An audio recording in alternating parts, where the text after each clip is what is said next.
జార్ఖండ్ కొంత అడ్వాంటేజ్ పొజిషన్లో ఉంది. కాంగ్రెస్ పార్టీకి సంబంధించి అక్కడ జేఎంఎంతో కలిసి కంటెస్ట్ చేసినటువంటి ఇండి కూటమికి కొంత అనుకూల పరిస్థితులు మనకి ఇక్కడ కనబడుతున్నాయి. అయితే మ్యాజిక్ ఫిగర్కి దగ్గరగా దాదాపుగా చేరుకున్నటువంటి ఇండి కూటమి ప్రస్తుతం తాము గెలవబోతున్నాము అనేటువంటి ఒక ఆనందంలో ఉంది. 47 స్థానాల్లో ఇప్పటికే జేఎంఎంతో కూడినటువంటి ఇండి కూటమి కాంగ్రెస్ కూటమి 47 స్థానాల్లో లీడ్లో ఉంది. భారతీయ జనతా పార్టీ నేతృత్వంలో ఉన్నటువంటి ఎన్డీఏ కూటమి కేవలం 31 స్థానాలకే పరిమితం కావాల్సిన పరిస్థితి. మరోవైపు జార్ఖండ్ ఎన్నికలకి ప్రత్యేకమైన పరిశీలకుడిగా వెళ్ళినటువంటి తెలంగాణ ఉప ముఖ్యమంత్రి భట్టి విక్రమార్క ఇప్పుడు ప్రస్తుతం ప్రభుత్వ ఏర్పాటుకు సంబంధించిన వ్యవహారాలు, మంత్రివర్గాలకి సంబంధించిన కూర్పులు, ఇలాంటి వ్యవహారాల మీద అప్పుడే దృష్టి సారించినట్టుగా ఉంది. కాంగ్రెస్ పార్టీ చాలా కాన్ఫిడెంట్గా ఉంది. ఖచ్చితంగా మేము అక్కడ జేఎంఎంతో కలిసి ప్రభుత్వాన్ని ఏర్పాటు చేయబోతున్నాము అనేటువంటి ఒక విశ్వాసం ఉంది. మరిన్ని అప్డేట్స్ అందించడం కోసం మా ప్రతినిధి హసీనా ప్రస్తుతం లైవ్లో జాయిన్ అవుతున్నారు. హసీనా, జార్ఖండ్కి సంబంధించిన అప్డేట్స్ ఉదయం నుంచి అందిస్తున్నారు.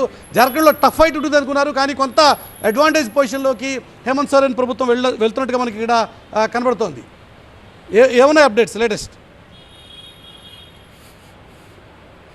ఖచ్చితంగా ఇండియా కూటమి ఇక్కడ అధికారం చేపట్టే అవకాశం కాదు, ఖచ్చితంగా ఇప్పుడు ఇక్కడ ఇండియా కూటమి అని మనం చెప్పొచ్చు. ఎందుకంటే ఎలక్షన్ కమిషన్ ఇప్పుడు డేటా ఏదైతే ఉందో దానికి బట్టి మనం చూస్తుంటే జేఎంఎంకి 30 స్థానాల్లో లీడ్లో ఉంది, అలాగే కాంగ్రెస్ 13 స్థానాల్లో ఉంది, సిపిఐ 2 స్థానాల్లో ఉంది, రాష్ట్రీయ జనతాదళ్ 6 స్థానాలు. అంటే ఈ 4 కలిపి ఒక కూటమిగా తయారయ్యి ఇండియా కూటమి. సో ఇవన్నీ కూడా కలిపితే మనం 51 స్థానాల్లో, అంటే ఎలక్షన్ కమిషన్ ఇచ్చిన రిజల్ట్ ప్రకారం మనం చూస్తే 51 స్థానాల్లో ఇప్పుడు ఇండియా కూటమి ఆధీనంలో ఉంది. మరోవైపు బీజేపీ 26 స్థానాల్లో అధికం ఉంది. ఇంకా ఇతర 2 పార్టీలతో టైఅప్ అయింది కాబట్టి అవి చూసుకుంటే 2, 1 అంటే మొత్తము బీజేపీ అండ్ ఇతర 2 పార్టీలు కలిపితే 29 స్థానాలు. అంటే ఇది ఎలక్షన్ కమిషన్ ఇచ్చిన డేటా ప్రకారం మనం చెప్తున్నాం. 29 స్థానాల్లో బీజేపీ ఉంది, 51 స్థానాల్లో ఇండియా కూటమి ఉంది. సో దీన్ని బట్టి చూస్తే ఖచ్చితంగా ఇక్కడ ఇండియా కూటమి తిరిగి అధికారంలోకి వచ్చే అవకాశం ఉంది. అయితే ఇక్కడ మనం చూసుకుంటే బీజేపీ ప్రధానంగా చేపట్టిన స్లోగన్ ఏంటంటే వలసదారులని కంట్రోల్ చేస్తామంటే బంగ్లాదేశ్ నుంచి వస్తున్న